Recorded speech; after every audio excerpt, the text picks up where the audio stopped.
Welcome back to the Head, Heart, and Boots podcast. I'm Chris. And I'm Brandon. Join us as we wrestle with what it takes to transform ourselves and the businesses we lead. Oh, what'd you think? I don't know, it's kind of serious. Should we laugh? What's happening, my friend? Well, apparently we're a little bit off kilter because we don't have quite the right video frame here. We started this out with you convinced that my shoulder was taking up more of the frame space on the left side. So audience, like you're please. kind of off.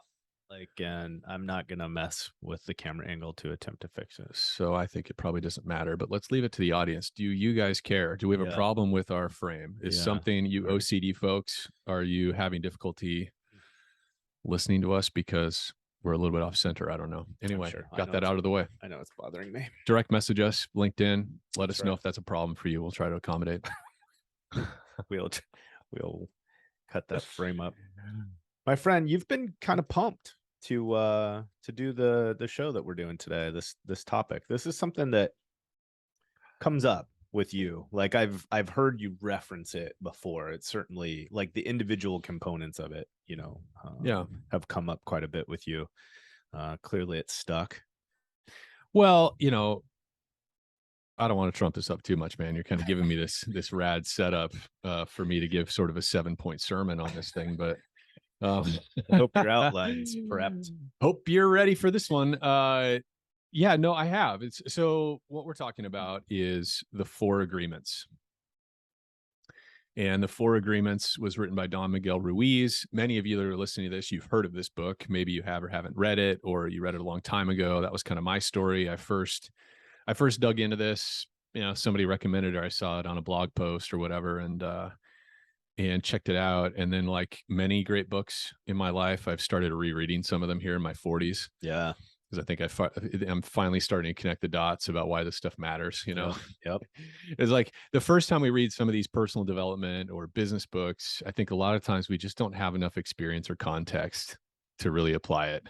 Yeah. And we're like, oh, that's really good, but we just don't have the framework yet to realize we need it. Right. Or even it just your situation changes. And so it makes it sometimes at times more applicable, or maybe just more in front of mind, maybe recent experience, whatever the case may be. Yeah, I don't know what it is. Maybe it's just you kind of spend your 30s sort of getting your teeth kicked in and all the lessons and learning, and you go into your 40s, you're like, okay, I think I want to try to do this thing a little bit better. Yeah. That's fair. Okay, so here's the 4 agreements. Ready? Mm-hmm. 1, be impeccable with your word. Now, when I first read that, I'm like, okay, well, duh. So be honest. All right. There's a life principle. Yeah. And of course, it's such a good principle that how much do we struggle to actually do it? Right. Mm-hmm. We'll come back to this. We'll unpack these as we go. Give us the overview. But let me give you kind of the overview, because this is what it says. So I'm inside the cover here. Don Miguel Ruiz breaks it down for us, or his editorial assistant, whoever it was. All right. Be impeccable with your words. Speak with integrity. Say only what you mean. Avoid using the word to speak against yourself or to gossip about others. Use the power of your word in the direction of truth and love.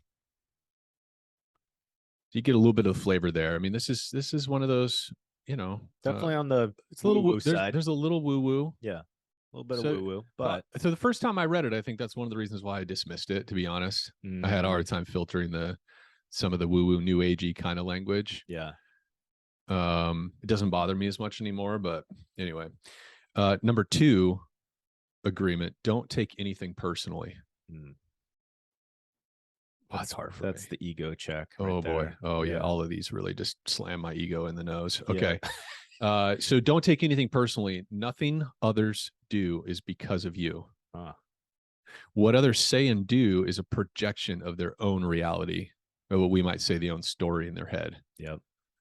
Right. It's their own dream that they're living in. It's the terminology he uses, which I've grown to like. When you hear him, when you read the book, and I recommend it, you start to translate what these words, like in your own kind of experience. Yeah.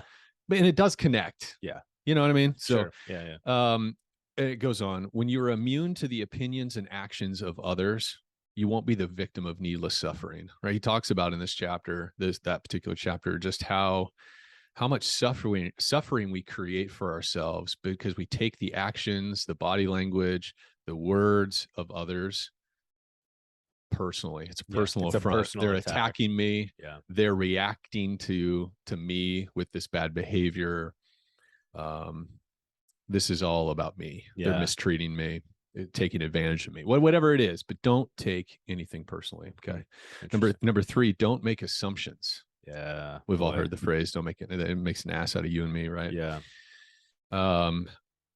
If only we really practice that. Again, like as I'm reading this stuff, I'm like, okay, yeah, this is old wisdom. This is something that our parents or grandparents or a teacher, these are the truisms, right, that have been echoed to us throughout our life. And yet I don't think we were taught to actually take them really seriously. Yeah. And I think that's what he's doing is he's taking these principles as like religion in a way, like the same way that some of us go to church every Sunday because we're, it's the thing to do. Well, it's like, how seriously do we actually take these things? So don't make assumptions. Find the courage to ask questions and to express what you really want. Communicate with others as clearly as you can to avoid misunderstandings, sadness, and drama. Man. Okay. We'll come back to all these. With just this one agreement, you can completely transform your life. Okay. Number 4, always do your best. The always do your best one is interesting too, because it's in it's this idea, it's this context, right? All right, you were probably going to read this, but it's that context of that's the one thing you can do, because granted, there's times where you're more capable than others, more energy than others, more capacity, alive than others, more skill, right? Whatever. All the things. But if we're always doing the very best we can with whatever context we're currently in, like you can do that. Like you can commit to that. Yeah. That's an interesting one. It is. I mean, they're all good. But. What they say here kind of echoes what you said. Your best, did you memorize this? Your best is going to change from moment to moment. It will be different when you are healthy as opposed to sick under any circumstances, though. Simply do your best. You said it just as good. I didn't need to read Dawn's. Yeah, Dawn. What does he know? Yeah, she's only the author. Yeah, whatever. Okay. This book also kind of tugs at some of the same places kind of in my mind or my heart or whatever as leadership and self-deception, which we've talked about a lot, being in the box versus out. And when we're in the box, right, we're in our own little dream. Yeah. We're locked in our dream. We're not aware of other people's dreams. We're not aware of other people being just like ourselves. And a lot of times we do this as leaders, we do this as coworkers, we do this professionally and personally, where we have something we want, something that's important to us, could be a challenge or a struggle we're dealing with. Sure. And in that moment, we can find ourselves in a box where no one else's dreams and problems and fears and aspirations are as important as ours. Right. And we start to objectify people, and then we start to trample over people and use people and manipulate and miscommunicate and make assumptions and do all that stuff. But to me, there's something about the 4 agreements that connects to that for me too. They parallel. You know what I mean? For sure. Yeah. Okay. Should we start at the top? Yeah, man. So be impeccable with your word. I mentioned in the book, he unpacks it a lot, right? It's like it's a short book too, by the way, on Audible. I think it's 2 hours and 50 minutes, something like that. So it's a pretty quick thing, right? So it's a great little Saturday, Sunday deal to work through this weekend. Well, I guess you're going to get this Tuesday, and you can carry this into the weekend. There you go. But he talks about how it's not just about not lying. And there's a line there about gossip and the way that we talk to ourselves. Yeah. That I think is really interesting. Yeah, that's actually the part that stuck out to me, was the reference to our internal dialogue and how this plays in that. I mean, to me, that was the part I kind of honed in on, because there's a reality, man, that if I'm honest with myself, I am like my own worst enemy. Yeah. Like, I think, not all the time. There's phases, right, where I think we do a better job than others. But there are times like I treat myself like garbage. Like the kinds of things I say to myself, or, don't say to myself, I guess, can be pretty interesting. Like it's things that I probably would never do to somebody else. Right. And so you kind of it stops you in your tracks. You got to ask yourself the question, like, if I don't treat anybody else this way, why is it that I allow myself to treat myself that way?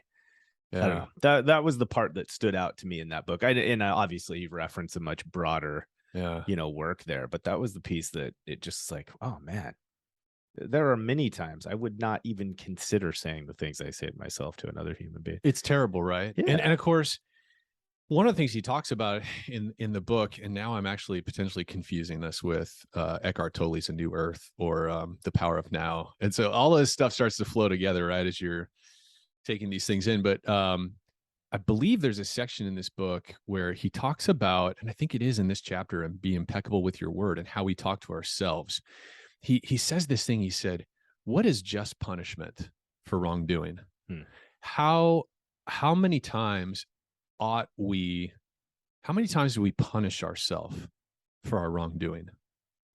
And he says that the typical person punishes themselves 1,000 times over for a single wrongdoing, right? We failed our marriage. We, whatever, we mistreated our children. We performed poorly at our last job. We didn't take something serious. We flaked out on a project, whatever. And how long does that judgment and shame and disappointment in ourselves or self-loathing, how long do we repeat that message about failing on that thing? How many of us carry that forward? I was talking to a family member about an extended family member who,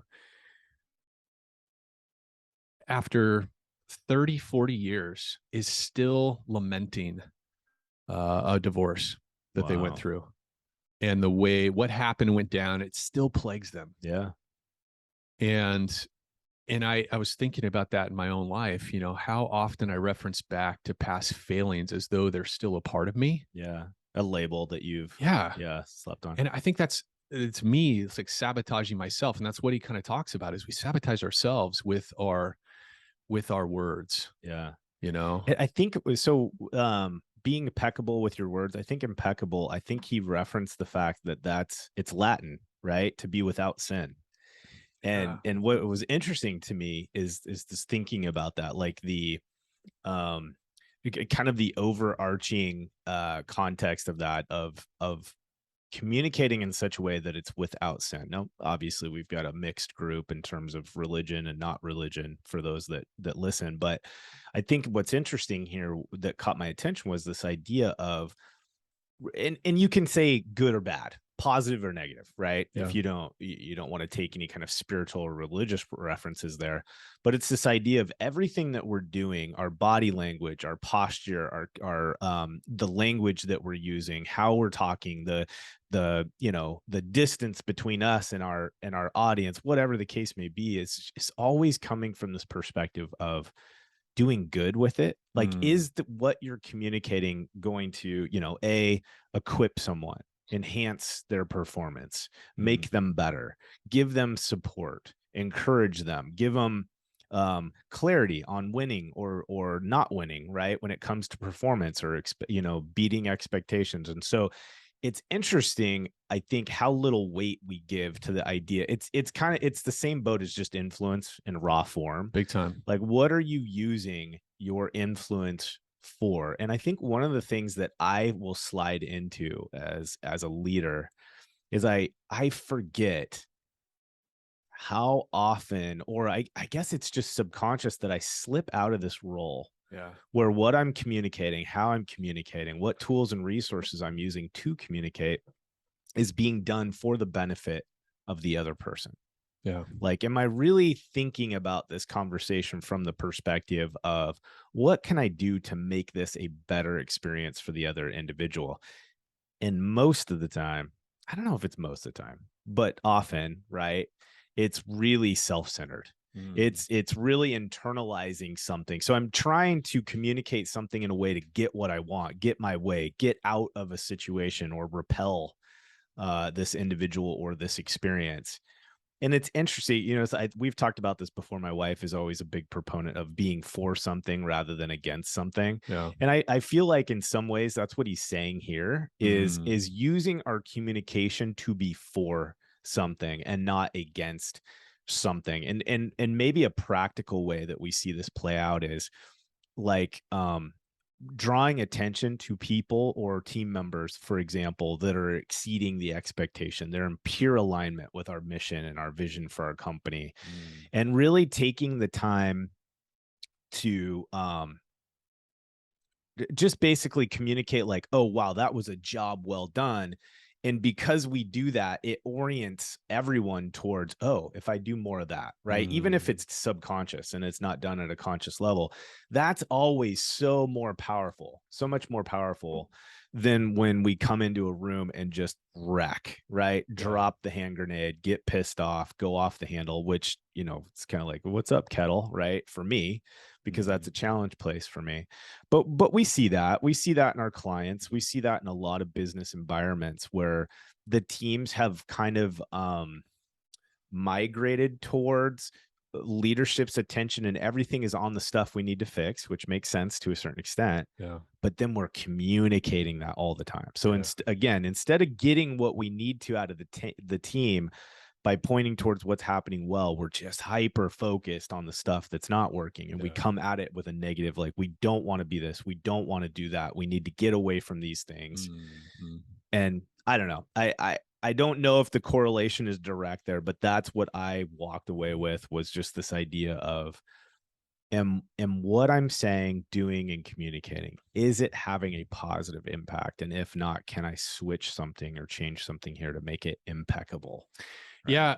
Another word that's coming up for me as you say that is intentional, right? I think in Western culture, and I know I'm like overgeneralizing here, but like, I think being reckless with our words has become very socially acceptable.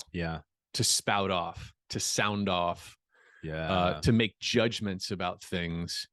And even in some contexts, I think more so. And again, like I'm not down in any way on the blue collar trades and the service sector, because I think it's one of the most exciting sort of areas of business that there is. But I think in general, it's historically been more rough and tumble because it requires a lot of grit.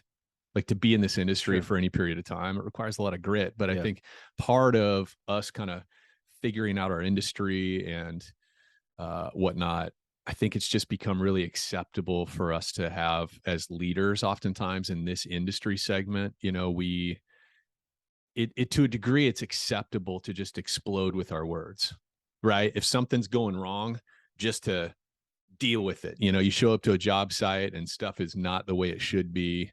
Our industries, and I just mean construction and home services and just these blue collar sectors, I think it's there's still an acceptability to kind of just shooting from the hip. Apologize later. Apologize later. Maybe. Rough and ready. You know, it's just like, and so I think being impeccable with your word is also about being intentional of really thinking, how is this going to land? Where's my ego in this before I say this out loud? Like my anger, the spark of anger I'm feeling from what I'm seeing or what I just heard, right? Okay. How much of this is my ego? How many gaps am I filling in the story here? It's thinking, it's saying my words are so powerful. And I think it's true of everybody. Well, we've talked about this before, but when you're the GM or the owner or a key leader and you've got the power of God in your job title to that employee, right? You have the power to fire them, take away their, you know, it's like it's about considering, like creating a discipline around the pause before we react.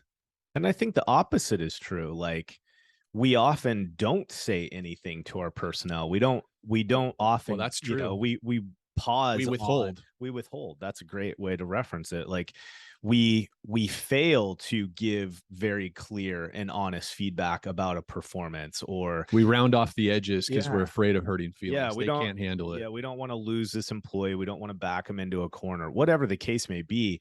That in itself, though, is out of alignment with being impeccable with our word, because ultimately what we're doing then is failing to give our team member guidance and feedback on how they're doing. So we're leaving it up to them to draw some kind of perception or to draw some kind of connection between what we've talked about in the past versus how they're performing now. And that in and of itself is not doing that individual anything beneficial either. Yeah. Right. So it's like the pendulum can swing between these two places where we're either doing something negative by the way that we're approaching it. Either we're lying, not, false truths, we're not speaking with integrity, or we can also withhold, like you said, information, feedback, communication, and it's just as negative, right? Yeah. So it's a bit far reaching when we think about this, but I like the simplicity of it, of being impeccable with our word, i.e., just attempting to communicate in such a way that the goal is to enhance or support the individual, you, the team. And the you part is important, like remembering that ourselves have to be considered in this equation, right? Just as much as a downline employee, as a spouse, a partner, or whatever the case may be. I think one other thing, and then we'll move on to the next one, is gossip. Yeah. Oof. I really, Yeah. when I read that, and I've read this now several times, right? Like, I think to myself, I'm not a gossiper. But then when I actually reflect on it and I consider, I realize, You get I'm a gossiper. Yeah. I that means different things to different people, but I realize if I'm honest with myself and I consider all the times that I'm needlessly talking about any number of people, I can catch myself, and I'm not consciously trying to build myself up by making other people sound terrible or whatever, but subconsciously I realize I do that a lot. Yeah. And a lot of times it's just in passing. And sometimes it's me even engaging with somebody else who brings up another person or makes a comment about another person, and I jump in. There's all these different scenarios. And I guess also too, as a key leader, right? Here's the question for us and anybody who's listening is, how often am I talking about my employees and my intent is not directed at building them up and supporting them and caring for them, even when I'm talking amongst colleagues? Yeah. There, as a leadership team or as department heads, undoubtedly there's going to be times where we have to talk about an employee, Sure, or talk about a colleague. There's a problem, there's disunity, there's performance issues, whatever. But I think it becomes a really slippery slope. Yeah. And we've seen this, both. I'm done it. Yeah. I've done it. Yeah. And we see it all the time. I think it's a common form of drama that takes hold in a company. Sure. Is when the leaders start to cross that line between, hey, we're troubleshooting, we're coaching, we're holding accountable, we're having to deal with behavioral issues or whatever with a team, to where we're kind of regularly disparaging a person's personality or default behaviors or whatever. And it becomes more of I think it can become more of that gossip thing pretty easily. I totally agree. That was one of the things that we have always tried to do well. Certainly we are human, and we've had teams that were better at it than others in terms of time and just how we were carrying ourselves. But there's this, when we talk about safe work environments or environments where employees are engaged and committed, one of the biggest things that has to happen in an environment like that is it needs to be safe. And when I say safe, I mean the team has got to develop good conflict management skills, right? And one of the things that we have kind of always tried to do was direct people first and foremost back to the individual that they felt had wronged them, or that they had this exchange with that created an outcome that it wasn't positive, right? And whether that was, encouraging our employees to be more direct with us, like, hey, circle back with me if we have an exchange in the hallway or in passing, or, during a meeting or whatever, and you walk away with like an overwhelming negative feeling, like, come talk to me about it. We reference, you have already this show, like the story in our head, and that principle of just going to this individual, the person that can actually make a difference, right, in this scenario, and just being honest with them and saying, look, this probably wasn't your intention, but this is what happened. This is what I walked away from in our conversation. And I think what's really special about that, when you develop just kind of a default behavior that always directs somebody back right to the individual that they have an issue with or had that exchange with, and then setting the stage for, I'm not judging the hell out of you. This was the impression I had. I'm not even saying that that impression's accurate. That's actually the whole point while I'm here. Yeah. Is I want to be able to know, right? Yeah. If it was intentional, was it an accident? What did I miss? What did I fill in the blank with? Whatever the case may be. Yeah. Yeah. And I wonder, okay. All right. So I'm sort of notorious for bringing up the love word and sort of making things soft and squishy. Right. But I wonder what an employee would feel like if a senior leader came to them and said, "Hey, story in my head," and they added this phrase, "Listen, here's the story in my head. I'm not saying it's true, and I care enough about my relationship to you as your leader to check it. I don't want to assume that that's what you meant. Sure. I care enough about you as a leader. I want to check in and make sure whether I'm right or wrong with the story in my head. Yeah. It's because I care, anyway. Okay. Yeah. Different ways we can show people we slapping care. the care. Oh, dude. Okay. So we need to do 2 parts because we could spend like an hour and a half on this. One of the stories he gave about this, about gossip, was really good. And so in the book, he gives this example of college student. Okay. So college student registers for their classes. College student A is talking to their roommate, college student B, and says, "Oh yeah, I signed up for, Survey of American Literature, blah, blah, blah." And the other roommate says, "Oh, I took that last semester." Did you remember this from the book? "Oh, I took it. Oh, did you take it from, are you, have so-and-so professor?" "Yeah, that's his name." "Oh, that guy's the worst. And he's kind of a perv. So watch out." Like pervert professor, whatever that is. Right. And he talks about how often that kind of exchange takes place. And how does that, when we accept or we hear that kind of gossip about somebody, whether it's true or not, we often don't even try to validate. Yeah. Well, why would they say that? Yeah. Like the seed is planted. The seed is planted. We've heard it. And now it is going to affect our body language, our posture toward that person. So that student is going to show up to the first thing in class, think, "Man, this guy's a jerk and he's a perv." And they're going to be on guard. They're not going to be engaged with the material, all that stuff. Yeah. And yet we don't know. Was it because this person, got a terrible grade, right? They did poor work and the professor called it out and wouldn't give them, you know what I mean? Like, who knows? Well, inevitably, like once the seed has been planted, like once we start down a certain trajectory, right? We have a hypothesis about a situation. Really what ends up happening most of the time then is all the incoming data just continues to affirm that, we don't really come at it with it from a neutral investigative perspective where it's like, I'm going to take in information and then make a judgment. It's like, I've already made a judgment. Now I'm just listening for things to affirm what I'm thinking. Right.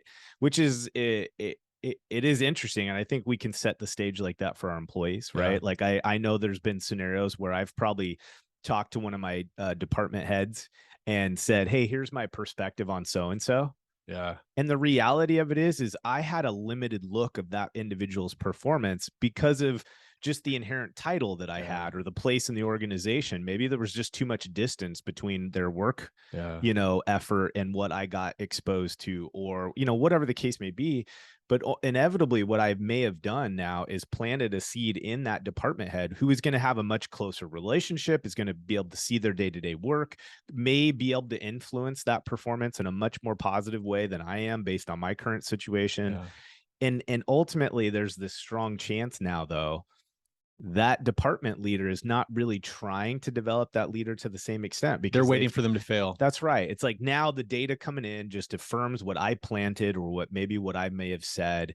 And now the effort stops. Like, and I think often what happens in most of these cases, these are subconscious things. It's a little erosion that we allow to happen that ultimately have a profoundly negative impact on what we're building or trying to do. So we should keep moving, but this one is really interesting to me. I know. And it's one of those things too, where I think if anybody's spent any time like in or around church, which a lot as an American, like a lot of us have, right?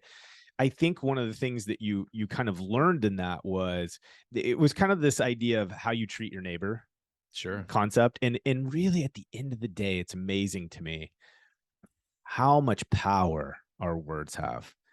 It's, we've made references before that it's like the rudder on a ship, right? It's this tiny little piece in the whole context of this giant, boat, ship, whatever you want to call it. And it literally governs the direction of the entire situation. Well, it's like another biblical reference, I think, right? Doesn't the Bible refer to the tongue as a two-edged sword? Yeah, right. Right. Yep. It cuts through flesh and bone and marrow. It's like Yep. It can create great encouragement, and pleasure and love, and it can also create destruction, right? And here's the thing, dude. I want to come back to this like gossip piece because I think this is really important.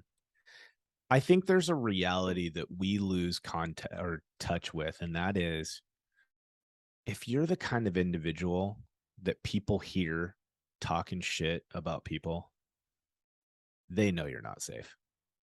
Yeah. They just know it. Yeah. Even if it's fairly subconscious and their guard is up. They know if most of the time when they're around you, there's somebody in your sights, there's somebody that's not getting spoke about very well, there's some negativity in the way that you communicate and what you're talking about. You just need to understand that you're creating a sphere of influence where people don't trust you. Yeah. And they won't tell you it. And they won't tell you. In fact, they may not even be able to articulate it because it may not be a front of mind thing. But I can almost guarantee you, I mean, just think about yourself. Think about ourselves in situations that we've been in. Do you have friends, employees, peers, coworkers that they just kind of are always talking crap? Yeah. Are you super excited when you're around them? Do you really feel motivated? Are you trusting? Is your guard down? Are you being your best? Right? Or are you filtering? Just think about the impact that those people have on you as an individual, and just remind yourself, like, I have an opportunity to choose to be which of those two. And so again, I think it really, it even goes as far as saying, it's just a matter of just make people's names safe. Right? Like how you speak about them. And dude, that is so hard. It's so hard. You know what's hardest about it is, I think this also plays into the desperation brain that we can feel as business owners. We feel like we're backed in a corner. This person is not good for our business, not a culture fit, but we need them right now.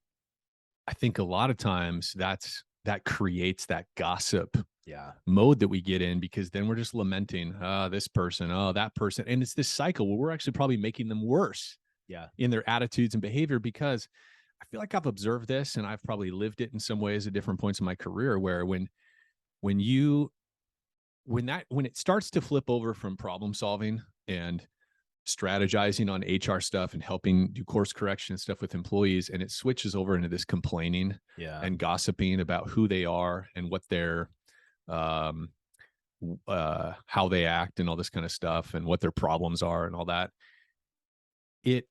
I've found it fundamentally changes my behavior and body language towards them moving forward. And they know it. They feel it. And I think it's possible that some of that creates those termination behaviors we learned from Amy, where it's like employees start to show these termination behaviors because they feel uncomfortable. They don't feel wanted. They don't feel trusted anymore. We tend to become more micromanaging of those people too, and call them out and be more obsessive about details. And then every single wrong they do, it just turns into this ugly. And it's all driven by just this subconscious thing. I just think we don't think about it. We don't really step back and say, what's going on here with this person? How am I treating them? And how is this affecting it? Anyway. Okay. All right. I think that was good. This is going to have to be a two-parter. Okay. So. Number 2, don't take anything personally. Oh, geez. So much easier said than done, right?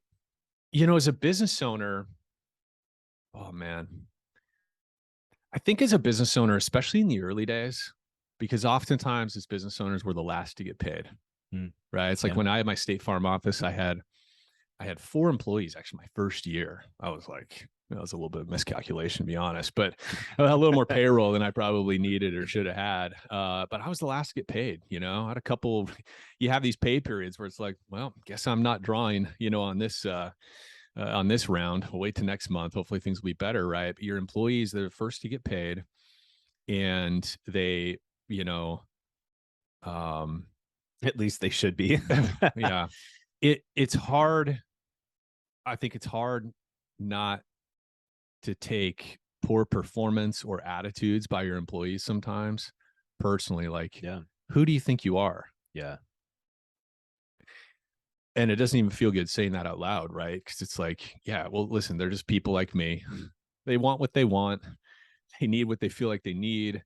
They're fallible. They're going to screw up. It's not like when we pay, just because we pay somebody, that we're entitled to perfect performance. We're paying a human, right? But I think that's an area where we can really get indignant and take things personally as an owner, where it's like, hey, I'm providing this livelihood to you. Sure. I took risk. I continue to take risk, right? In order to provide you a career opportunity. Anyway, I know I've felt that, in previous ownership roles, where you just can get really indignant and be like, man, how dare you? Like, who are you to say this? Or how dare you treat my business with such, to be so reckless, It's funny that you say, my wife often says this around, of course, in the context of our kids, but she'll make the comment, your self-centeredness is impeding on my self-centeredness. And it reminds me a lot of this. Like, I think the challenge in this don't take it personally perspective is that most of the time what's happening is that we're approaching a conversation, an exchange of a friendship relationship, and we're coming at it from a very self-centered perspective. Oh yeah. Right. So it's like, of course, we're assuming that it's a personal attack. Of course, we're assuming that, it's out of their understanding for what I do for them, that they're making these comments or not making these comments. And then the reality of it is, though, is that individual is so self-consumed and so wrapped up in their own life, their own issues, their own perspective. Yeah. They're not even thinking about the impact on you. Dude, last night. Yeah. Last night, I did what is this marriage and family therapist? I'm going to have a marriage moment here. Oh man, what is their name? Gottman, John Gottman. Okay. John, I think, and Julie Gottman, husband, wife, marriage and family therapists, run the Gottman Institute up in Seattle, a very, very, sort of like they do a ton. It's a psychology school anyways. Okay. Yeah. So they create counselors and whatnot. The Gottmans are kind of the preeminent marriage and family therapists, and they talk about bids for affection, that we're constantly in relationships, particularly marriage relationships. We're making bids for affection. We want to be touched. We want to snuggle. We want to have sex, or whatever it is, but it's bids for affection, and bids for affirmation. And, so there's this whole dynamic between couples, right? One person makes a bid, the other person either responds and sort of meets them and sort of provides that affection or whatever, or they don't. And that often is where a lot of the strife and stuff happens in a relationship. Well, anyways, so last night I make a bid for affection. Now, mind you, we're in the middle of a huge remodel. The kids are back to school this week, and my wife was just not feeling the affection, so to speak, right? And leaving that vague enough. Well, yeah, whatever. Everybody knows what I'm talking about. Yeah, we've all made those bids. Sidearm hugs. Yeah, no, I get it. Yeah, and I had a reaction to it in my own head. I was like, I really was taking it personally for a moment, for a little more than a moment. But I finally, as we were getting ready for bed and stuff, I was connecting with that. I was like, wow, part of me is really, really frustrated. My bid went reciprocated. But I think so. It's every area of life. Oh yeah. Right. It's every area. Yeah. I'm sure I'll have a kid story example, by tonight. But it's just a knee-jerk reaction that I think we all have, because it is, we want what we want. Yeah. As humans. And I think sometimes we're not willing to say that out loud. Like, I'm a selfish person. Like, we are wired to take care of ourselves. Yeah. And I think that's where it comes from, is whenever we're trying to take care of ourselves in our little lizard brain, and somebody blocks that, we're like, hey, well, what's wrong with me? Yeah. You know? Well, and I think this is huge from a coachability perspective, right? It's like the easier it is, or the more consistently that you're in a situation where you're taking what is happening personally, it's going to be very difficult to learn in that environment, because we just spend so much time and energy rebutting, arguing against, refuting, tearing down, right? Whatever we can to belittle that opinion or perspective in an effort to protect ourselves, protect our ego, protect, right? That we ultimately just lose out. I mean, there's just this massive loss of opportunity to learn when we take things personally. And I'm bad at this. I mean, I've gotten better, I think, as I've gotten older. Just trying to, at least in the moment, like, okay, take 30 seconds, let's breathe through this. My initial reaction is being defensive right now. I can feel it, i.e., I'm probably taking this personal. Okay, what can I do right now to get my head out of this place? And I would say that some of the situations that were the most challenging, that taught me the most, I had to do something in the moment to get out of that headspace, so that I could take advantage of what I was experiencing. And we see this a lot with downline personnel. I know as a leader, I get frustrated over the years as I've tried to develop somebody, right? We talk about, like, often we're in a position where we can see a couple corners down the road, and we're looking around that next turn and realizing how close this individual is to pay raise, increase in opportunity, whatever, right? And they stop short, and so then we're really frustrated with that individual, and it's like, if they were just more coachable, right? So it's really easy for us to look to outside individuals and see and judge others. Well, it's not even the judgment, it's the see how this lack of coachability, because of ego and because we're taking it personally, stops them. And we're like, man, it's 10 more feet, you're almost there. But then we don't do a good job of turning that inward and saying, okay, where do I see this in my own behavior? Are there relationships? Are there people speaking to me or interacting with me? I'm taking it personally. I'm getting defensive. My guard is up. And so I'm not able to take advantage or learn in the situation.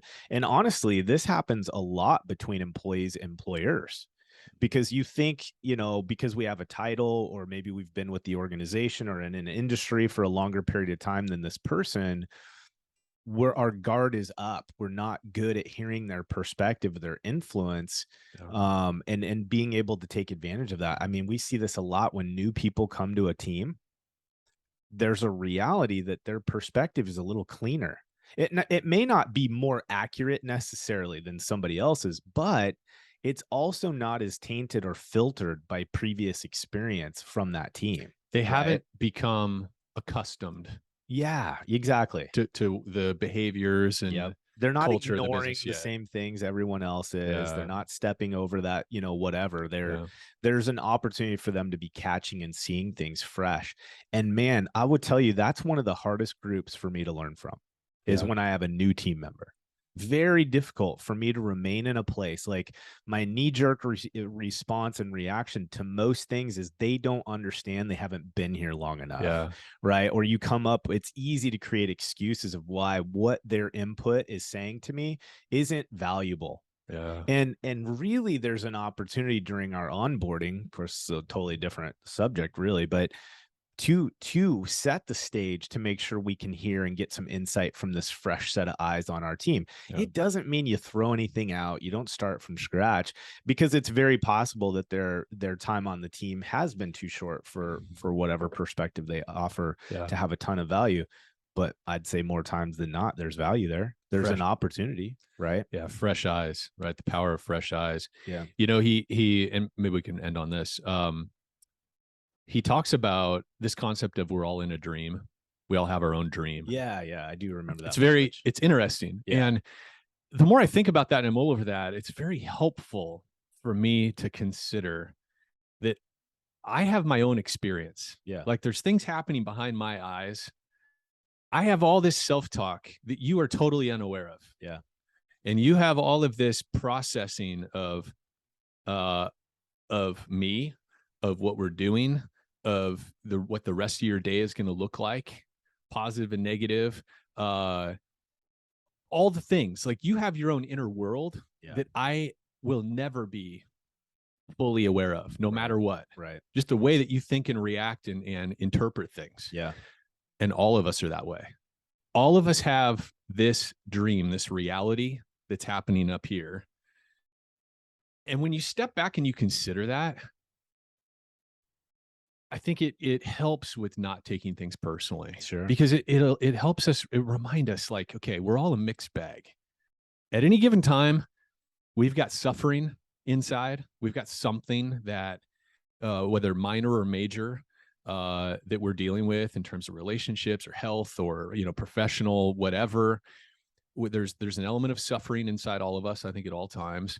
There's things that are going well. There's things we're proud of. There's things we're ashamed of. There's all these things. And when you start to zoom out from an employee interaction, or you've got a difficult employee or you've got a difficult colleague, and at least just taking a moment, to say, okay, I'm in a dream. I've got my own dream. What potentially is happening within them that would be showing up with this kind of behavior? Yeah. Why? Because I think the older I get, the more I start to believe that people aren't evil. I think maybe there's exceptions to this. It's that most people are not evil. Yeah. Most people are behaving out of a place of suffering or having been harmed. Self-centeredness, like there's a dream that they've been placed in, right? Yeah. None of us picked our parents, right? And so there's a dream that they have built in their head of how they interpret the world, and parts of it may be broken because of broken experiences that they've had, right? And traumas and so forth. So anyways, yeah, this dude, we got to do a part 2. Well, and here's the reality with this too, is that the opposite can be true. I mean, how many times are we around people that actually their perspective is much more enlightened from the perspective of, maybe they haven't had the same negative experiences that we've had. And so instead of kind of being tainted and negative, they could be approaching a situation from a much more enlightened and positive direction. And we have an opportunity to get a fresh perspective and a fresh set of lenses and be like, okay, I need to take in more of that reasoning, right? Because I clearly have some issues with the way that I see things. I don't know.